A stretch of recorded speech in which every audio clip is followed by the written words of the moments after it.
প্রিয় দ্বিতীয় বর্ষের শিক্ষার্থীরা, গুড মর্নিং সবাইকে। আশা করি তোমরা যে যেখানে আছো ভালো আছো। আমরা আমাদের অনলাইন ক্লাসে আজকে হিসাব বিজ্ঞান দ্বিতীয় পত্র 56তম লেকচারে আছি। গত ক্লাসে আমি তোমাদের যে চ্যাপ্টারে আমরা আছি অধ্যায় 8 মজুদ পণ্যের হিসাব রক্ষণ পদ্ধতি, এই অধ্যায় থেকে লিফো পদ্ধতিতে একটা অঙ্ক করিয়েছিলাম এবং কিছু অঙ্ক তোমাদের জন্য হোমওয়ার্ক দিয়েছিলাম। আশা করি তোমরা সেভাবে বাসায় প্র্যাকটিস করেছো। আর বইতে যেহেতু উদাহরণে খুব সহজভাবে অঙ্কগুলো করে দেয়া আছে, আশা করি লিফো পদ্ধতিতে তোমরা উদাহরণ ঘেটে ঘেটে অথবা অনুশীলনের অঙ্ক আমি ক্লাসে যেভাবে করিয়েছি সেভাবে তোমরা ফলো করেছো বাসায়। আর যারা করনি তারা অবশ্যই করবে, কারণ বলা যায় না বোর্ড পরীক্ষায় কোন টাইপের বা কোন পদ্ধতিতে আমাদের প্রশ্ন আসবে। তো আজকে আমরা মজুদ পণ্যের হিসাব রক্ষণ পদ্ধতি থেকে আমাদের হিসাব বিজ্ঞান দ্বিতীয় পত্র বই তোমরা সামনে নিয়ে নিশ্চয়ই বসছো। আর সেই হিসাব বিজ্ঞান দ্বিতীয় পত্রের অধ্যায় 8-এর মজুদ পণ্যের হিসাব রক্ষণ পদ্ধতি থেকে আমরা আমাদের 4টা পদ্ধতির মধ্যে যে 3টা পদ্ধতি অনুযায়ী আমরা অঙ্ক করব বলেছিলাম সিলেবাস অনুযায়ী, সেই তৃতীয় পদ্ধতিতে আজকে আমরা একটা অঙ্ক করব এবং এই চ্যাপ্টারটা আজকে আমরা ক্লোজ করব। তো তৃতীয় পদ্ধতিটা হচ্ছে আমাদের, বা 3 নম্বর পদ্ধতি হচ্ছে ভারযুক্ত গড় পদ্ধতি। আমাদের প্রথম পদ্ধতিটা ছিল FIFO, first in first out, অথবা আগের পণ্য আগে ছাড়া পদ্ধতি। দ্বিতীয়টা ছিল LIFO, last in first out, শেষের পণ্য আগে ছাড়া পদ্ধতি। আর তৃতীয় নাম্বার হচ্ছে ভারযুক্ত গড় পদ্ধতি, যেটাকে সংক্ষেপে বলা হয় ওয়াম, ওয়েটেড এভারেজ মেথড। সেই পদ্ধতিতে আজকে আমরা নিয়মটা শিখে সেই পদ্ধতির একটা অঙ্ক করব। আর চতুর্থ আমাদের পদ্ধতি হচ্ছে সরল গড় পদ্ধতি, সিম্পল এভারেজ মেথড বা স্যাম, যেটা লেখা আছে SAM। তো সেই পদ্ধতিতে আমরা এমসিকিউর জন্য ধারণা নিয়ে রাখবো, তবে সৃজনশীল ব্যবহারিক সমস্যা ও সমাধান আমাদের সরল গড় পদ্ধতি অনুযায়ী না করলেও চলবে। আমরা আজকে যেটা করব ভারযুক্ত গড় পদ্ধতি। তো সবচেয়ে গুরুত্বপূর্ণ বিষয় হচ্ছে তোমরা যখন বইয়ের উদাহরণ ঘাটবে, বিভিন্ন বোর্ডের অঙ্কগুলো দেখবে, সেখানে দেখবে তোমাদের ম্যাক্সিমাম অঙ্কই ফিফো এবং ভারযুক্ত গড় পদ্ধতি, এই দুইটা পদ্ধতিতে প্রায় সব অঙ্কই দেওয়া আছে। লিফো পদ্ধতিতেও আছে, তবে সেটা একটু তুলনামূলক কম দেওয়া আছে। তবে ভারযুক্ত গড় পদ্ধতি এবং ফিফো পদ্ধতি প্রায় সব অঙ্কেই করণীয়তে আছে। সুতরাং এই পদ্ধতিটা আমাদের জন্য খুব গুরুত্বপূর্ণ। কোনোভাবেই এই পদ্ধতিতে অঙ্ক করা আমাদের এড়িয়ে যাওয়া যাবে না। খুব ভালো ধারণা রাখতে হবে এই পদ্ধতি সম্পর্কে।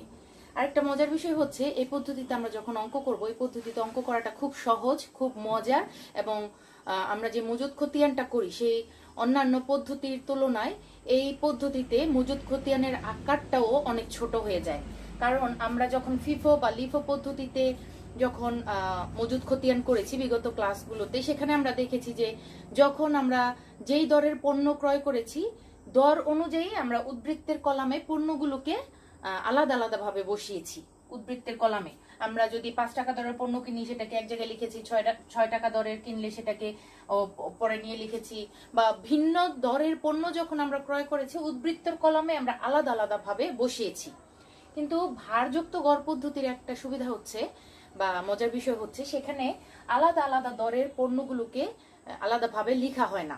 এখানে মোট পণ্যের একক, মোট টাকা সবগুলোকে একত্রে একটা পাত্রের মধ্যে রাখা হয়। আমরা যদি উদ্বৃত্ত কলামটাকে গুদাম হিসাবে বিবেচনা করি, সেখানে মোট সব পণ্য, যখনই পণ্য ক্রয় করা হয় সবগুলোকে একত্রে রাখা হয়, টাকাটাকেও একত্রে করা হয়। তাহলে দরটা কিভাবে বসানো হয়, এটাই হচ্ছে আমাদের কোশ্চেন মার্ক, আমাদের জানার বিষয়, আমাদের মজার বিষয়। এই দরটা হচ্ছে এই মোট টাকাকে মোট পরিমাণ দিয়ে ভাগ করে একটা যে অ্যামাউন্ট আসবে, সেটাই হচ্ছে একটা গড় হার বা গড় দর। সেই দরটাকে এখানে লেখা হয়।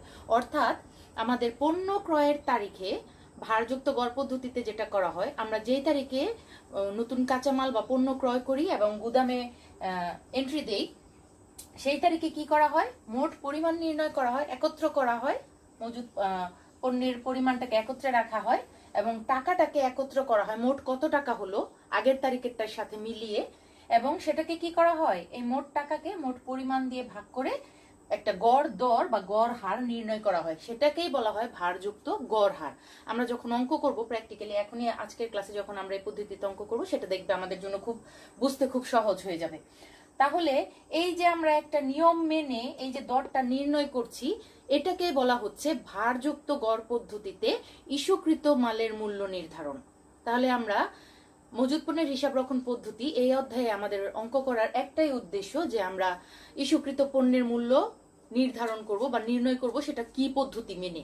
যদি ফিফা পদ্ধতি হয় সেটা একটা পদ্ধতি আমরা মেনে করি, ইস্যু করার সময় একটা দর সেই পদ্ধতি অনুযায়ী আমরা বাছাই করি। লিফো পদ্ধতিতে ইস্যুকৃত মালের মূল্যটা এক ধরনের হয়। আর ভারযুক্ত গড় পদ্ধতিতে মাত্র যেটা বললাম, এখানে আলাদা আলাদা দরের পণ্য আলাদা করে রাখা হয় না, এখানে সব পণ্যকে একত্রে রাখা হয়, সব টাকাকে একত্র করা হয়, মোট টাকাকে। তখন এই দরটা নির্ণয় করা হয় মোট টাকাকে মোট পরিমাণ দিয়ে ভাগ করে একটা দর বের করা হয়, সেটাই ভারযুক্ত গড় হার। এবং এই দরটা নির্ণয় করা হয় যেই তারিখে পণ্য ক্রয় করা হবে সেই তারিখে এই দরটা নির্ণয় করে উদ্বৃত্তের কলামে লিখতে হয়। অর্থাৎ যেই তারিখে আমরা ক্রয় করব কাঁচামাল অথবা পণ্য, সেই তারিখে দেখবে দরটা চেঞ্জ হচ্ছে, অর্থাৎ নতুন গড় হার নির্ণয় করে বসাতে হচ্ছে। আর সেই গড় হার অনুযায়ী আমরা পরবর্তী যেদিন আমরা ইস্যু করব, নতুন ক্রয়ের আগ পর্যন্ত আমরা যে তারিখে ইস্যু করব, এই দর অনুযায়ী, এই গড় দর অনুযায়ী কিন্তু ইস্যু করতে হবে। এটাই হচ্ছে ভারযুক্ত গড় পদ্ধতিতে ইস্যুকৃত মালের মূল্য নির্ধারণ। তাহলে এই যে কথাগুলো বললাম, এটাকে প্রেজেন্টেশনের ক্ষেত্রে আমাদের সুন্দর করে দেখাতে হবে। তাহলে ভারযুক্ত গড় হার নির্ণয়ের একটা সূত্র আছে, আমি যেটা তোমাদের মুখে মুখে বুঝালাম, সেটা হচ্ছে, দেখো আমি লিখে দিয়েছি, ভারযুক্ত গড় হার কিভাবে নির্ণয় করতে হয়। মজুদ পণ্যের মোট মূল্য অথবা মজুদ পণ্যের মোট ক্রয় মূল্য, মোট মূল্যটা বলতে এখানে ক্রয় মূল্যটাকে বোঝাচ্ছে। এই যেটা হচ্ছে মজুদ পণ্যের মোট মূল্য, ঠিক আছে, মোট মূল্য। আমরা এখানে টাকাটা, মোট টাকাটা যখন বসাবো সেটা আমাদের একটা অ্যামাউন্ট আসবে। আমরা তো ফিফো বা লিফো পদ্ধতিতে করেছি, যেমন 300 একক কিনেছি 5 টাকা দর, 300 এককের দাম এখানে লিখেছি 5 টাকা দরে। আবার 100 একক কিনেছি 6 টাকা দর, এখানে 100 এককের দামটা এখানে লিখেছি, ঠিক আছে। কিন্তু এই পদ্ধতিতে আমাদের 300 একক 100 একক একত্রে লিখবো, ঠিক আছে। আবার এর মোট টাকা কত হলো দুইটার মিলে, সেই টাকাটাও আমরা একত্রে লিখবো। আর গড় হারটা কি করব, এই মোট মূল্যকে আমরা মোট পরিমাণ দিয়ে কি করব, ভাগ করব, ঠিক আছে। তাহলে দেখা যাচ্ছে আমরা যখন মোট মূল্যটা আগে বসাবো, টাকার পরিমাণটা, আর মোট পরিমাণটা যখন আমরা এখানে দেখাবো এককের পরিমাণ, সেটা তখন আমরা কি করব, মোট মূল্যকে এই মোট পরিমাণ দিয়ে ভাগ করলে আমরা এখানে একটা কি পাবো, গড় হার পাবো বা গড় দর পাবো, ঠিক আছে। আমরা এটাকে হার বলতে পারি, দর বলতে পারি। সেটাই হচ্ছে আমাদের ভারযুক্ত গড় হার বা ভারযুক্ত গড় দর। এই পদ্ধতিতে আমরা ইস্যুকৃত মালের মূল্য নির্ধারণ করব। তাহলে একটু সূত্রটা আরেকবার দেখি। ভারযুক্ত গড় হার, এই যে ভারযুক্ত গড় হার, যেটা কিভাবে বের করব, মজুদ পণ্যের মোট মূল্য বা মজুদ পণ্যের মোট ক্রয় মূল্য, এইটা মোট ক্রয় মূল্য, ভাগ মজুদ পণ্যের মোট একক বা মজুদ পণ্যের মোট পরিমাণ, অর্থাৎ মজুদ পণ্যের মোট পরিমাণ।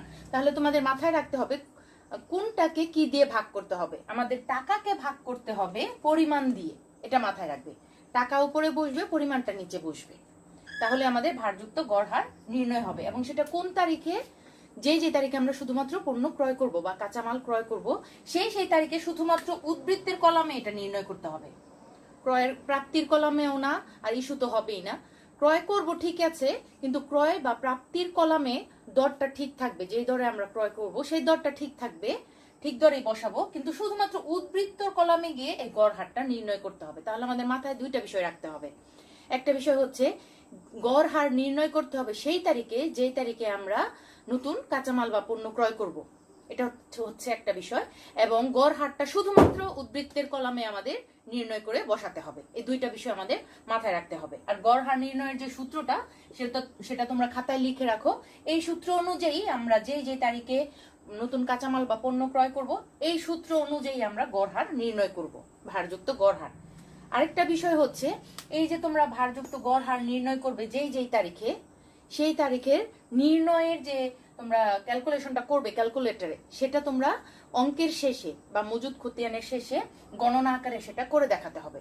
কোন কোন তারিখের জন্য গড় হার নির্ণয় করা হলো, সেটা প্রত্যেকটা তারিখ অনুযায়ী তোমাদের গণনা করে দেখিয়ে দিতে হবে খাতায়, ঠিক আছে। আমরা ইজিলি ক্যালকুলেটরে এটা অ্যামাউন্ট টিপে আমরা করতে পারি। এটা আমাদের মনে থাকলে, মুখস্থ থাকলে আমরা ক্যালকুলেটরে টিপে বসাতে পারি। কিন্তু কোনো এই প্রেজেন্টেশনটা যে তোমরা করলে বা কিভাবে তোমরা নির্ণয় করলে ক্যালকুলেটরে, সেটা তোমাদের অঙ্কের শেষে অবশ্যই দেখিয়ে দিতে হবে, কারণ এটার উপরও আলাদা নাম্বার থাকে।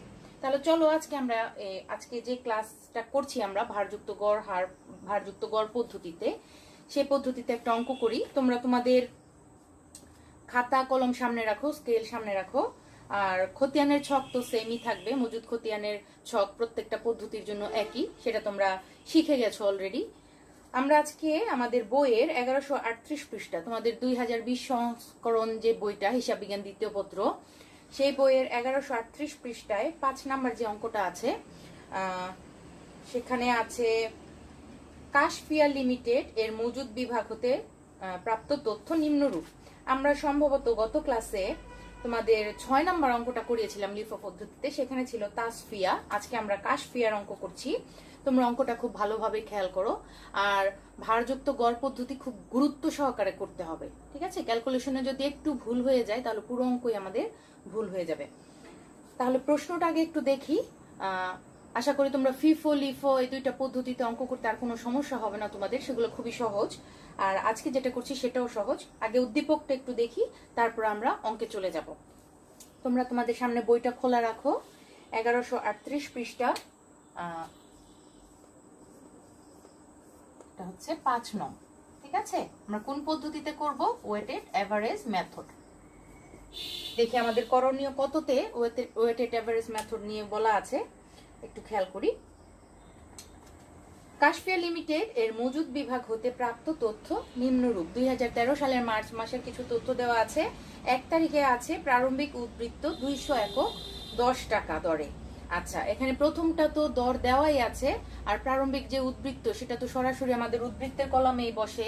এখানে এই যেই দর আছে সেই দরটাই বসবে, কারণ আমাদের 200 একক আছে, আমাদের 10 টাকা দরে যদি আমরা বসাই তাহলে 2000 টাকা এখানে বসবে, কারণ এখানে তো গড় হার নির্ণয় করার কোনো অপশন নেই, আগের তারিখের কোনো পরিমাণ নেই বা মোট টাকাও নেই যে আগেরটার সাথে আমরা যোগ করে এখানে বসাবো তারপর গড় হার নির্ণয় করবো।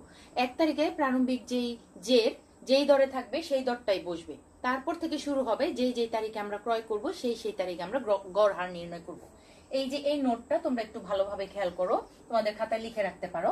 যে তারিখে নতুন পণ্য বা কাঁচামাল ক্রয় হবে সেই তারিখে উদ্বৃত্ত কলামে ভারযুক্ত গড় হার নির্ণয় করে বসাতে হবে। এতক্ষণ আমি যা বুঝিয়েছি সেটা আমি এক লাইনে লিখে দিয়েছি। অর্থাৎ যে তারিখে আমরা নতুন কাঁচামাল বা পণ্য ক্রয় করব সেই তারিখে শুধুমাত্র উদ্বৃত্তের কলামে ভারযুক্ত গড় হারটা নির্ণয় করে বসাতে হবে। যেন কি কারণে নির্ণয় করে বসাতে হবে? এটা হচ্ছে এই পদ্ধতির নিয়ম। আর যেন আমরা এই দরে পরবর্তী যে তারিখে আবার ইস্যু করতে হবে আমাদের পণ্য, বা ইস্যুর কথা বলা থাকবে বা আমাদের কাছে পণ্যের চাহিদা আসবে, সেই তারিখে যেন এই গড় হারে বা গড় দরে আমরা পণ্যটা ইস্যু করতে পারি। তাই আগেই আমাদের গড় হারটা ক্রয়ের তারিখে নির্ণয় করে উদ্বৃত্তের কলামে বসাতে হবে। দেখো, উদ্বৃত্ত কলামে আমি আন্ডারলাইন করেছি, এবং কোন তারিখে পণ্য বা কাঁচামাল যেই তারিখে ক্রয় হবে এই দুইটা বিষয় আমি হাইলাইট করে তারপর তোমাদের উদাহরণ দিয়ে বুঝিয়ে দিলাম ছক আকারে। আশা করি এই দুইটা বিষয় তোমরা মনে রাখলে অঙ্ক করতে আর কোনো সমস্যা হবে না। এবং সূত্রটা যদি তোমরা মনে রাখো, মোট মূল্যকে মোট পরিমাণ দিয়ে ভাগ করব, তাহলে ভারযুক্ত গড় হার নির্ণয় হবে, এবং সেটা কোন তারিখে? ক্রয়ের তারিখে, অন্য কোনো তারিখে না, ঠিক আছে? এই দর অনুযায়ী আমরা পণ্য ইস্যু করব যতক্ষণ পর্যন্ত না আবার নতুন ক্রয় হচ্ছে। 1 তারিখের পর 5 তারিখ আছে মাল ক্রয় 300 একক 12 টাকা দরে। তাহলে এখানে দেখো ক্রয়ের তারিখ 5 তারিখ কিন্তু একটা ক্রয়ের তারিখ। কি বলা হচ্ছে? ক্রয়ের তারিখ আমরা গড় হার নির্ণয় করব। তাহলে 5 তারিখে আমরা যখন উদ্বৃত্ত কলামে টাকা এবং পরিমাণ বসাতে যাব, তখন আমরা ওই প্রারম্ভিক উদ্বৃত্তের সাথে নতুন ক্রয়ের এককটা যোগ করব। প্রারম্ভিক উদ্বৃত্তের সাথে যখন নতুন ক্রয়ের একক যোগ করলে একটা মোট পরিমাণ আসবে। টাকাটা কিভাবে আসবে? প্রারম্ভিক যে টাকাটা আছে সেটার সাথে আমরা নতুন ক্রয়ের কত টাকা আসে সেটা প্রাপ্তি কলাম থেকে পাবো। সেই প্রাপ্তি কলাম থেকে এই টাকাটা একসাথে যোগ করে সেই মোট মূল্যকে আমরা মোট পরিমাণ দিয়ে ভাগ করলে 5 তারিখে একটা গড় হার আমরা পেয়ে যাব, ঠিক আছে? তাহলে আমরা যখন অঙ্ক করব তখন আরো ভালোভাবে এটা ক্লিয়ার হবে। 10 তারিখ মাল ইস্যু 250 একক। এই যে 5 তারিখে আমরা একটা গড় হার নির্ণয় করে রাখলাম, সেই গড় হার বা গড় দরে আমরা 10 তারিখে পণ্যটা ইস্যু করব। তাহলে ইস্যু করতে গেলে আর নতুন করে আমাদের দর বা কোন দরে আমরা ইস্যু করব বা কিভাবে সেটা করব সেটা আর চিন্তা করতে হবে না, কারণ যেদিন আমরা ক্রয় করেছি সেদিনই আমরা দরটা নির্ণয় করে গুদামে সেভাবে লিখে রেখেছি উদ্বৃত্ত কলামে। 15 তারিখ আছে মাল ক্রয় 500 একক 15 টাকা দরে। তাহলে 15 তারিখেও কিন্তু আরেকটা ক্রয়ের তারিখ, সেদিনও একটা গড় হার আমাদের নির্ণয় করতে হবে। 20 তারিখ মাল ইস্যু 600 একক। তাহলে 15 তারিখে যে দরটা পাবো উদ্ধৃতর কলামে, সেই দরে আমরা 20 তারিখে মালামাল ইস্যু করব। 25 তারিখ হচ্ছে ঘাটতি মাল 10 একক। তাহলে ঘাটতিকে আমরা জানি ইস্যুর কলামে বসাতে হয়, ঘাটতিকে ইস্যু পণ্য হিসেবে, ইস্যুকৃত পণ্য হিসেবে বিবেচনা করা হয়। তাহলে এখানে ঘাটতি যে 10 একক আছে সেটাও আমরা সেই উদ্ধৃতর কলাম থেকে দরটা নিয়ে ঘাটতিটা ইস্যুর কলামে দেখাবো। ক নাম্বার যেটা বলা হয়েছে যে 2013 সালের মার্চ মাসের ক্রয়কৃত মালের পরিমাণ ও মূল্য নির্ণয় করো। এটা আমরা নির্ণয় করতে পারবো যে যে তারিখে আমরা পণ্য ক্রয় করেছি তাহলে সেটার পরিমাণ কত, দর কত, তাহলে মোট মূল্যটা কত, আমরা সেটা দেখাতে পারবো। এখানে প্রেজেন্টেশন করা আছে, সমাধান দেয়া আছে, সেটা আমরা দেখে নিব। আর খ নাম্বার আমাদের বলা আছে ফিফো পদ্ধতিতে মাল খতিয়ান তৈরি করো। এই পদ্ধতিতে আমাদের অঙ্ক করা শেষ, আজকে আমরা এই পদ্ধতি করছি না। গ নাম্বার আছে ভারযুক্ত গড় পদ্ধতিতে মাল খতিয়ান তৈরি করো। এই পদ্ধতিতে আমরা অঙ্কটা করব। তবে এখানে একটা বিষয় তোমাদের খেয়াল রাখতে হবে যে ক নাম্বারে যে দুই নাম্বারের জন্য যে আমাদের ক্যালকুলেশনগুলো করতে বলে, যেমন ক্রয়কৃত মালের মোট পরিমাণ ও দর নির্ণয় করো বা মোট পরিমাণ ও মূল্য নির্ণয় করো, এরকম এই চ্যাপ্টারে বিভিন্ন ধরনের করণীয় আমাদের করতে হতে পারে। ক নাম্বারে যেটার মান থাকে 2, এই করণীয়গুলো তোমরা প্রত্যেকটা অঙ্কের ছোট ছোট করণীয়গুলো তোমরা দেখে রাখবে। কারণ অনেক সময় বলা থাকতে পারে ক্রয়কৃত পণ্যের মূল্য একক নির্ণয় করো, সেই একই প্রশ্নটাকে ঘুরিয়ে আবার বলতে পারে যে বিক্রয়যোগ্য পণ্যের মূল্য কত সেটা নির্ণয় করো। এখানে বিক্রয়যোগ্য পণ্য বলতে কিন্তু ক্রয়কৃত পণ্যটাকেই বোঝাচ্ছে। যে পণ্যটা আমরা ক্রয় করছি সেটাই তো বিক্রয়যোগ্য পণ্য। ক্রয় করে আমরা গুদামে নিয়ে যাচ্ছি, গুদামে কেন রাখছি, সেটা আমরা পরবর্তীতে বিক্রি করব, এটাই বিক্রয়যোগ্য পণ্য। ঠিক আছে, তখন আমরা কিন্তু বিক্রয়যোগ্য পণ্যের মোট মূল্য কত সেটা নির্ণয় করো যখন বলা থাকবে, তখন আমরা সেটাকে কি করব, ওই যে পণ্য আমরা ক্রয় করেছি বা যে তারিখে আমরা পণ্য ক্রয় করেছি সেটার আমরা মূল্যটা নির্ণয় করে দেখাবো। উদাহরণ তোমরা ঘাটাঘাটি করলে অনেক অঙ্ক এরকম পাবে। বিভিন্ন অঙ্কে আছে যে বিক্রয়যোগ্য পণ্যের মূল্য নির্ণয় করো, তারপরে মালের ঘাটতির পরিমাণ নির্ণয় করো, তারপরে বিনষ্ট পণ্যের মূল্য কত সেটা নির্ণয় করো, এরকম থাকে। ক্রয়কৃত পণ্যের মূল্য কত নির্ণয় করো, এরকম বিভিন্ন কথা ঘুরিয়ে পেঁচিয়ে বলা থাকে, যেটার অর্থ হয়তো আমরা একটার অর্থ জানি সহজভাবে যেটা বুঝি, হয়তো ঘুরিয়ে বললে আমরা বুঝতে পারি না। তাই আমাদের বিভিন্ন অর্থ জানার জন্য একটা কথাকে ঘুরিয়ে অন্যভাবে বললে আমরা কি বুঝবো সেটা জানার জন্য আমাদের বিভিন্ন করণীয়গুলো আমরা দেখবো ক নাম্বারে। তাহলে আমরা আমাদের সমাধানে চলে যাই। আমাদের সমাধান গ, যেটা ভারযুক্ত গড় পদ্ধতিতে মাল খতিয়ান নির্ণয় বা মাল খতিয়ান তৈরি করব আমরা।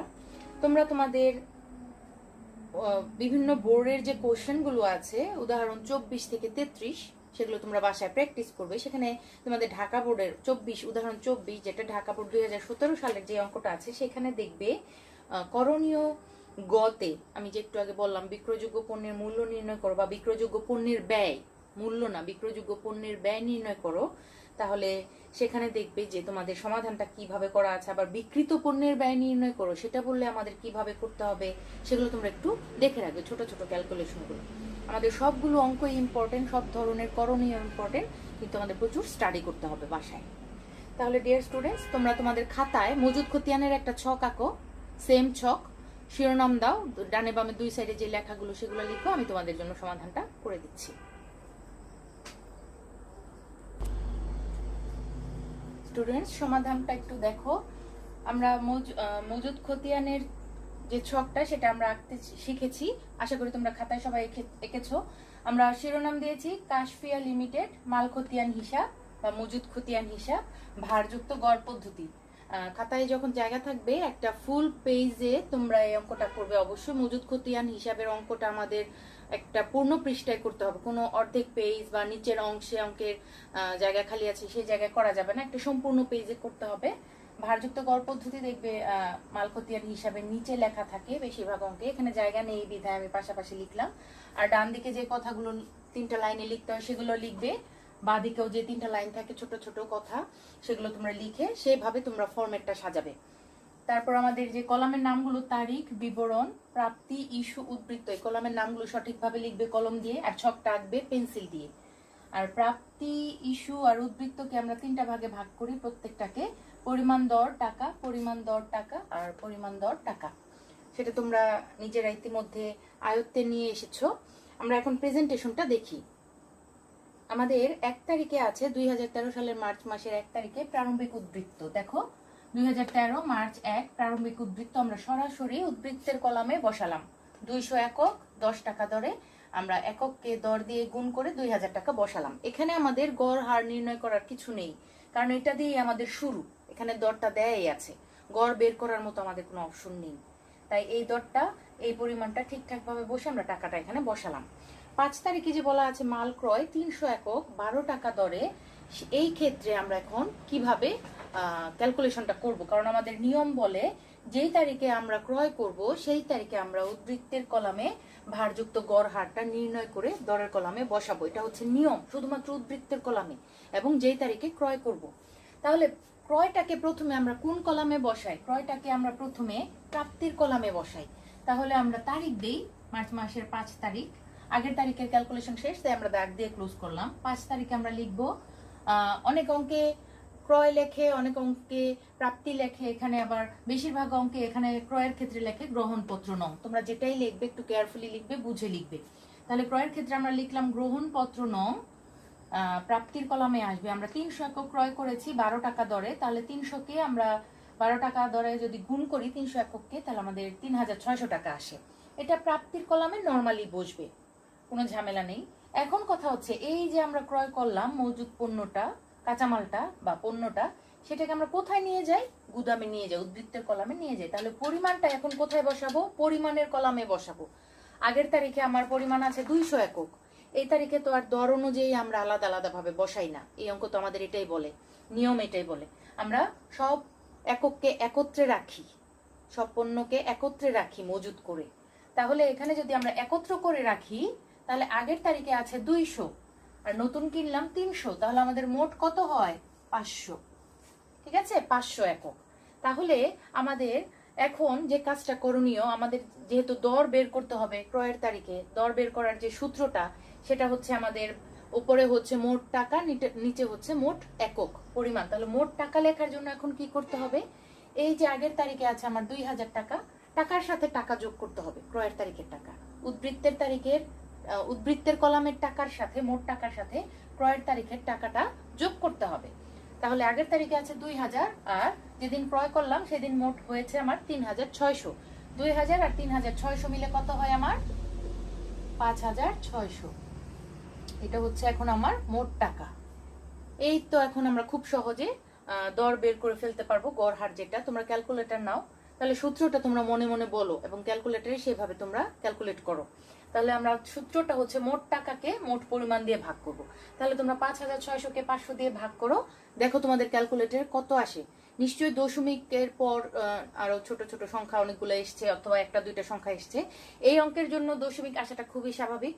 তোমরা দশমিক অবশ্যই রাখবে।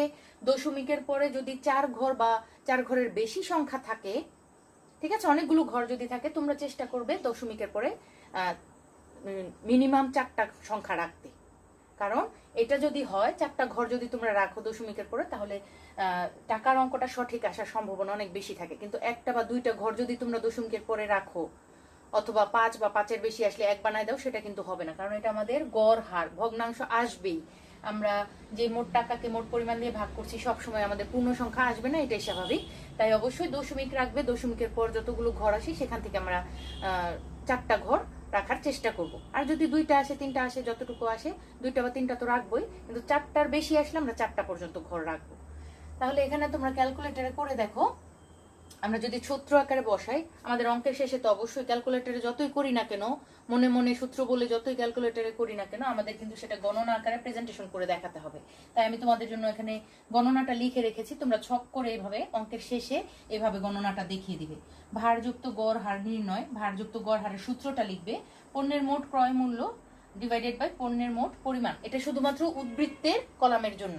তাহলে পণ্যের মোট ক্রয় মূল্য আমার কত আসছে? 5 তারিখে যেহেতু আমরা নির্ণয় করছি এটা পণ্যের মোট ক্রয় মূল্য, তাহলে 5 মার্চ আমাদের একটা ভারযুক্ত গড় হার নির্ণয় করতে হবে। 5 মার্চ আমার টাকাটা এসছে 2000 যোগ 3600, ঠিক না? এই যে 2000 আর 3600কে যোগ করার পর আমাদের আসছে 5600। কিভাবে 5600 আসলো সেটা আমি এখানে আলাদাভাবে যোগ করে তোমাদের দেখাচ্ছি।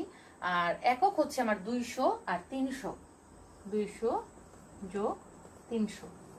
ঠিক আছে, তাহলে আমার এটা আসলো 5,600 আর এটা আসলো 500। তাহলে তোমরা এইভাবে ভাগ করে দেখাতে পারো এখানে। তাহলে সমান সমান উপর হচ্ছে 5,600, নিচে হচ্ছে 500। তাহলে তোমাদের ক্যালকুলেটরে দেখো ভারযুক্ত গড় হার আসবে 11 টাকা 20 পয়সা। অবশ্যই টাকা কথাটা লিখবে, কারণ এটা আমাদের টাকা আসছে, ঠিক না? হয়তো দশমিকের পর ক্যালকুলেটরে এখানে 2 এর পরে আর কোনো সংখ্যা নেই, হয়তো শূন্যও আসেনি অথবা শূন্যের পরে আর কোনো সংখ্যাও নেই, তাই এখানে 11.20 পর্যন্ত আমরা রেখেছি। তাই আমরা এই দরটা 5 তারিখে এখানে আমরা বসাবো। ক্যালকুলেটরে এটাই আসবে, তোমরা এখানে বসিয়ে আগে অঙ্কটা করে নিবে, পরে প্রেজেন্টেশনগুলো ছকের নিচে করে দেখালে ভালো। কিন্তু কেউ ভুলে যাবে না যে এটা আমাদের গণনা আকারে দেখাতে হবে। আর যদি এমন হয় যে ছকটা একটা পৃষ্ঠায় রাখলে গণনাটাও পাশাপাশি তোমরা করলে নিচে নিচে জায়গা করে নিয়ে, তাহলে সেটা আরো বেশি ভালো হয়, একই সাথে অঙ্কটা শেষ হয়ে গেল। তাহলে আমরা 5 তারিখের দর কিন্তু পেয়ে গেলাম। 5 তারিখের পরে যদি আমাদের ইস্যু করতে হয় তাহলে আমরা এই দরেই পণ্য ইস্যু করব। 5 তারিখের পর 10 তারিখে আছে আমাদের ইস্যু। 10 তারিখে আছে মাল ইস্যু 250 একক। দেখো আমি মাল ইস্যু করলে আমরা চাহিদা পত্র নং লিখি, তোমরা ইস্যুও লিখতে পারো, কোনো সমস্যা নেই। চাহিদা পত্র নং আমরা ইস্যুর কলামে যাব 250 একক। এখানে যেহেতু সব পণ্য একত্রে রাখা হয়, তাই এখান থেকে আর চিন্তা করার কোনো বিষয় নেই যে 250 একক একবারে নিয়ে আসা যাবে কিনা, কারণ আমাদের সমস্ত একক একসাথে। তাহলে এখান থেকে আমরা 250 একক নিয়ে আসব। দর বসবে যে দরটা আমরা নির্ণয় করে রেখেছি, সেই দরটাই এখানে আসবে 11.20। এখন তোমরা এই দর আর এককে গুণ করে যত টাকা হয় সেটা এখানে বসাবে। এটাই হচ্ছে ভারযুক্ত গড় পদ্ধতিতে মজুদ খতিয়ান হিসাব তৈরি করার বা ইস্যুকৃত পণ্যের মূল্য নির্ধারণ করার সিস্টেম। তাহলে 250 কে আমরা 11 টাকা 20 পয়সা দিয়ে গুণ করি, আমাদের অ্যামাউন্ট আসবে দেখো 2800 টাকা। তোমরা ক্যালকুলেটর করে দেখো এতই আসবে। এখন যেটা করণীয়, এখন কি আমরা এই তারিখে আবার গড় হার নির্ণয় করব? অবশ্যই না, কারণ আমাদের নিয়ম বলে শুধুমাত্র ক্রয়ের তারিখে আমরা গড় হার নির্ণয় করব। এটা তো ইস্যুর তারিখ, তাহলে যেই হার আমাদের আগেই নির্ণয় করা আছে সেই হারটাই ঠিক থাকবে, শুধুমাত্র এককটা এখানে কমে যাবে, কারণ আমরা কিছু একক গুদাম থেকে বের করে দিয়েছি। তাহলে এখানে 500 থেকে 250 চলে গেলে 250 থাকে 11.20, হার ঠিকই থাকবে। আর এখানে বসবে 2800 টাকা, ঠিক আছে, বাকি টাকা বসবে। এখন আমাদের 15 তারিখে দেখো আবার বলা আছে মাল ক্রয় 500 একক 15 টাকা দরে। আমরা প্রাপ্তির কলামে ক্রয়ের অ্যামাউন্টটা বসাবো। আমরা লিখবো গ্রহণ পত্র নং, আমরা ক্রয়ও লিখতে পারি, গ্রহণ করলাম বা ক্রয় করলাম 500 একক 15 টাকা দর। প্রাপ্তির কলামে নরমালি বসবে, আর এই দুইটা কলাম গুণ করে আমাদের 7,500 টাকা আসলো। এখন আমরা উদ্বৃত্তের কলামে যাব। দেখো আমি প্রশ্নবোধক চিহ্ন দিয়ে রেখেছি। তাহলে আগের 5 তারিখে আমরা যেভাবে করেছি এখন আমরা সেভাবেই করতে পারবো, কোনো সমস্যা নেই। আমরা আগের তারিখে আমাদের একক কত ছিল? 15 তারিখের আগে 10 তারিখে আমাদের উদ্বৃত্তের কলামে বা গুদামে মোট একক ছিল 250 একক। 250 এর পর আমরা নতুন আরো কিনেছি 500 একক। তাহলে কত একক হলো? 250 আর 500, 750 একক। আশা করি এটা তোমরা বুঝতে পেরেছো। আগের তারিখের উদ্বৃত্ত, আগের তারিখের যে এককের উদ্বৃত্ত আছে সেটা যোগ নতুন যেটা আমরা কিনলাম, টোটাল আমাদের 750 একক হলো। দরটা কিন্তু এখন আমাদের চেঞ্জ হয়ে যাবে, কারণ আমাদের নিয়ম বলে যেদিন আমরা ক্রয় করব সেদিন আমাদের দর নির্ণয় করতে হবে। তাহলে এখানে কিন্তু আমরা দরটা আর আগের তারিখেরটা বসাতে পারবো না। তাহলে এখানে আমাদের কি করতে হবে? দর নির্ণয়ের জন্য আমাদের মোট টাকার পরিমাণটাকে নির্ণয় করতে হবে। আগের তারিখে আছে 2800 টাকা, নতুন টাকা হলো ক্রয়ের তারিখে 7,500 টাকা। তাহলে 2800 আর 7,500 যোগ করো, দেখো তোমাদের কত আসে? 10,300 টাকা।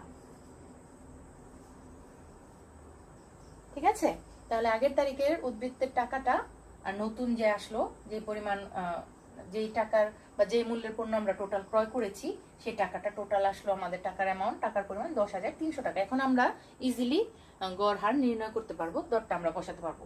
তাহলে ক্যালকুলেটরে কি করব? আমরা 10,300 কে 750 দিয়ে ভাগ করি, আমাদের এই গড় হার কত তারিখের জন্য? 15 তারিখের জন্য বের হয়ে যাবে। তাহলে 15 তারিখের জন্য আমাদের গড় হার বের হয়েছে, দেখো তোমাদের ক্যালকুলেটরে আসবে 13 টাকা 0.7333, এরকম অনেকগুলো 3 আসবে তোমাদের। তাহলে সেখান থেকে আমরা 4টা সংখ্যা অবশ্যই রাখবো, যদি 4টা ঘরের বেশি হয় দশমিকের পর আমরা 4টা পর্যন্ত রাখবো, যেন আমাদের এখানে টাকার পরিমাণটা শেষ পর্যন্ত একটা পূর্ণ সংখ্যা বা সুন্দর একটা সংখ্যা আসে। কারণ আমরা 4টা বা 4টার বেশি সংখ্যা যদি রাখি দশমিকের পর তাহলে আমাদের সঠিক টাকার অ্যামাউন্টটা আসবে।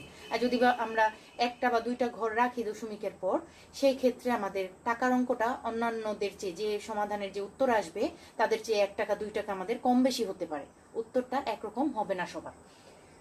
তাহলে আমাদের যেদিন আমরা ক্রয় করলাম আমরা 10,300 টাকা 750 একক, এটা আমরা সূত্রেও বসিয়ে দিই সাথে সাথে। 15 তারিখে আমাদের আগের তারিখে ছিল 250 একক, সরি আমরা তো এখানে টাকাটা বসাবো, আর আগের তারিখে ছিল 2800 টাকা যোগ নতুন এসছে টাকার পরিমাণ আমাদের 7,500 টাকা, আর একক ছিল আমাদের আগের তারিখে 250 একক, নতুন একক হলো আমাদের 500 একক। এটাকে আমরা এখন কি করব, ভাগ করব। তাহলে আমাদের আসে 10,300 টাকা, নিচে আসে 750 একক। টাকার অ্যামাউন্ট আসে দেখো তোমাদের 13 টাকা 13.733। আমরা 4টা রাখলাম ঘর, 1টা 2টা 3টা 4টা। তো টাকা কথাটা আমরা অবশ্যই লিখবো, ঠিক আছে? তাহলে আমাদের 13 টাকা এত পয়সা আসলো।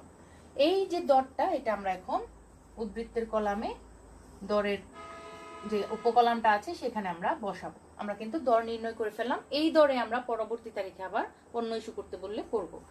এরপর আমাদের আছে 20 তারিখ ইস্যু করা হয়েছে। 20 তারিখ আছে মাল ইস্যু 600 একক।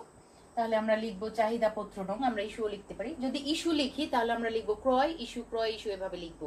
আর যদি আমরা গ্রহণপত্র নং লিখি সেক্ষেত্রে আমাদের গ্রহণপত্র চাহিদা পত্র নং গ্রহণপত্র নং এইভাবে আমাদের লিখতে হবে। 20 তারিখে ইস্যু করা হয়েছে, তাই আমরা চাহিদা করা হয়েছে তাই আমরা ইস্যু করলাম। আমরা ইস্যুর কলামে চলে যাব 600 একক। তাহলে দর কত, আগের তারিখে আমরা যে দরটা নির্ণয় করেছি 13.733 সেই দরটা আমরা এখানে লিখবো, ঠিক আছে? আমরা 750 একক থেকে 600 একক ইজিলি নিয়ে আসতে পারি।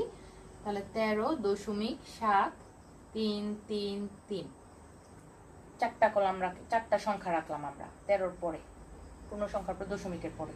তাহলে আমাদের এই দুইটা কলাম এখন আমরা গুণ করি, ক্যালকুলেটর গুণ করে দেখি আমাদের কত আসে। তোমরাও গুণ করো।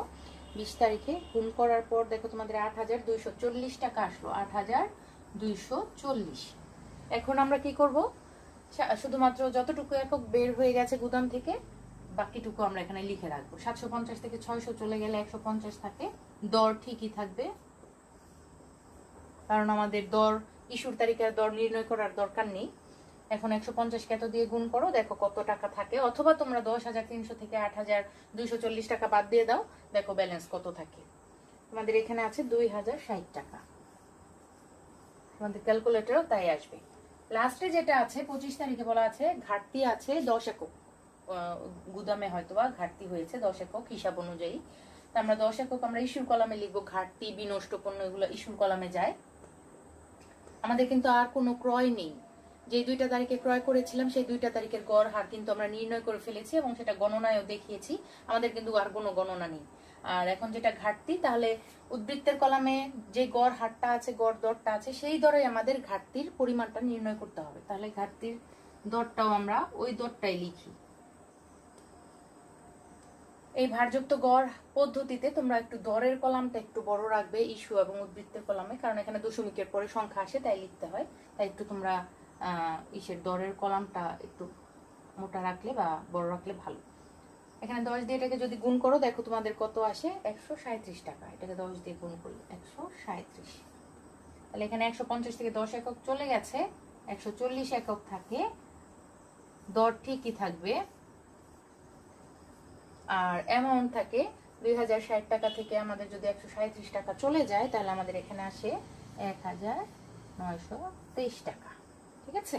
এটা হচ্ছে আমাদের সমাপনী মজুদ পণ্য। আর প্রত্যেকটা তারিখের ব্যালেন্স নির্ণয় করে আমরা ওই তারিখের লেনদেনটা আমরা ক্লোজ করে দেই, কারণ এটা হচ্ছে পারপেচুয়াল ইনভেন্টরি সিস্টেম। আমাদের প্রতিদিনের পণ্যের মজুদ প্রতিদিন আমরা নির্ণয় করি, তাই ওই তারিখের লেনদেন আমাদের ক্লোজ হয়ে যায়। তাই আমাদের ছকটাও সেভাবে করতে হয়। তাহলে এই অঙ্কটা এখানেই শেষ হলো। আমাদের সমাপনী মজুদ এখানে দেখাচ্ছে 140 একক, মোট টাকা হচ্ছে 1,923 টাকা এবং যার দর শেষ তারিখে গিয়ে দাঁড়াচ্ছে 13 টাকা .7333 ঠিক আছে? এটা হচ্ছে আমাদের উত্তর। আর এই যে অঙ্কটা দেখো কত ছোট হয়ে গেল। যদি গড় হার এইভাবে নির্ণয় করি তাহলে মোট একক মোট টাকা আমরা একসাথে বসানোর কারণে অঙ্কের সাইজটাও কিন্তু ছোট হয়ে গেল। শুধু ক্যালকুলেটরে তোমাদের ক্যালকুলেশনটা সঠিক নিয়মে সঠিক সূত্র মেনে যদি করতে পারো তাহলে পূর্ণ অঙ্ক একদম সঠিক হবে, কোনো নাম্বার কাটা যাবে না। এবং প্রেজেন্টেশনের যে নিয়মগুলা ফর্মালিটিসগুলো অবশ্যই মেনটেন করতে হবে। তো তো তোমাদের জন্য আমি যেটা বলবো, আমরা ফিফো পদ্ধতি, লিফো পদ্ধতি এবং ভারযুক্ত গড় পদ্ধতি, 3টা পদ্ধতিতেই অঙ্ক করেছি এই চ্যাপ্টার থেকে। আশা করি তোমাদের আর এই পদ্ধতিতে অঙ্ক করতে কোনো সমস্যা হবে না। তবে তোমাদের জন্য যেটা করণীয়, আমি HW বলবো, অবশ্যই বাসায় যেটা করবে, তোমাদের HW হচ্ছে উদাহরণ 24 থেকে 33 পর্যন্ত দেখবে। এই 2020 সংস্করণের বই, যেটা দ্বিতীয় পত্র, উদাহরণ 24 থেকে 33 পর্যন্ত বিভিন্ন বোর্ডের বিভিন্ন সালের কোশ্চেন দেয়া আছে, সলিউশন করা আছে। এই অঙ্কগুলো তোমরা অবশ্যই করবে। সেখানে যে পদ্ধতিতে অঙ্ক করা আছে, আমরা 3টা পদ্ধতিতে করেছি। কি কি করণীয় আছে ক খ গতে, অবশ্যই প্রত্যেকটা করণীয় খুব ভালোভাবে করবে। এবং বেশিরভাগ অঙ্কই দেখবে ফিফো এবং ভারযুক্ত গড় পদ্ধতিতে করতে বলা হয়েছে। তোমরা অবশ্যই খুব ভালোভাবে সেগুলো মেনটেন করবে এবং খাতায় করে করে অঙ্ক করবে। দেখে বোঝার দরকার নেই, তোমরা প্রশ্নটা দেখে, উদ্দীপকটা দেখে খাতায় করবে প্র্যাকটিস। তাহলে এই চ্যাপ্টার অঙ্কে আর কোনো ভুল হবে না তোমাদের। তো ডিয়ার স্টুডেন্টস, যেটা বললাম, যেভাবে বললাম সেভাবে তোমরা বাসায় প্রিপারেশন নাও, প্র্যাকটিস করো এবং প্রত্যেকটা চ্যাপ্টার থেকে যখন যে চ্যাপ্টার শেষ হয়ে যাচ্ছে সেই চ্যাপ্টারের MCQ গুলো তোমরা ভালোভাবে ধারণা নিয়ে রাখবে। পুরো চ্যাপ্টারের উপর একটা ভালো আইডিয়া থাকবে এবং সেই আইডিয়া থেকেই আমাদের MCQর অ্যান্সারগুলো করতে হবে। তাই এটা আমি আর বারবার বলি না যে চ্যাপ্টার শেষ হয়ে গেলে তোমরা MCQ গুলোও শেষ করে ফেলবে, যেন সিকিউ এবং MCQতে তোমাদের একটা ভালো নাম্বার থাকে। সেই জন্য সবগুলোই ভালোভাবে বাসায় প্র্যাকটিস করতে হবে। তো ডিয়ার স্টুডেন্টস, আগামী ক্লাসে আমরা একটা নতুন অধ্যায় শুরু করব। এই অধ্যায় সিলেবাস অনুযায়ী আমাদের একটা অধ্যায় বাকি আছে, অংশীদারি ব্যবসার হিসাব। সেই অধ্যায়টা আমরা শুরু করব। তো তোমরা সেভাবে একটু প্রাথমিক ধারণা নিয়ে রাখবে, অধ্যায় 2। তো আগামী ক্লাসে আবার নতুন টপিক নিয়ে, নতুন অধ্যায় নিয়ে আমরা আলোচনা শুরু করব। ততদিন সবাই ভালো থাকো, সুস্থ থাকো। ধন্যবাদ সবাইকে।